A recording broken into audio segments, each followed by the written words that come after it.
পথ তাকে ডাকে।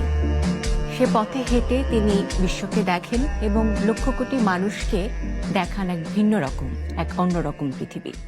আমরা যারা জ্যাম, কর্পোরেট কিংবা ব্যস্তময় জীবনের রুটিনে আটকে থাকি, তাদের চোখকে তিনি ভরে দেন রং, প্রকৃতি, মানুষ এবং অচেনা হাসির সকল গল্পে।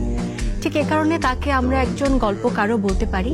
তিনি গল্প খোঁজেন ক্যামেরার ফ্রেমের মধ্য দিয়ে, এবং এই গল্পের খোঁজে এখন পর্যন্ত তিনি ৮০টিরও বেশি দেশ ভ্রমণ করেছেন। কখনো পাহাড়ে, কখনো মরুভূমিতে, কখনো চেনা অচেনা দেশের কোনো চেনা অচেনা গলিতে, কখনো অচেনা ভিন্ন কোনো মানুষের হাসিতে। আজ যিনি আমাদের সাথে আছেন, তিনি আমাদের দেশকে তুলে ধরেছেন আন্তর্জাতিক পরিমণ্ডলে, এবং তিনি এখনকার প্রজন্মের কাছে একজন অনুপ্রেরণাও বটে। প্রিয় দর্শক, আজ আমাদের সাথে যিনি আছেন তার সাথে আমরা নতুন এক পথে চলব, যেখানে থাকবে গল্প, যেখানে থাকবে ভ্রমণ এবং থাকবে এক ভিন্ন রকম নাদির, অর্থাৎ আপনাদের সকলের প্রিয় নাদির অন্তক। বহুত বছর ধরে ভ্রমণ করার পরে আমি শেষমেশ এখন সুইজারল্যান্ডে।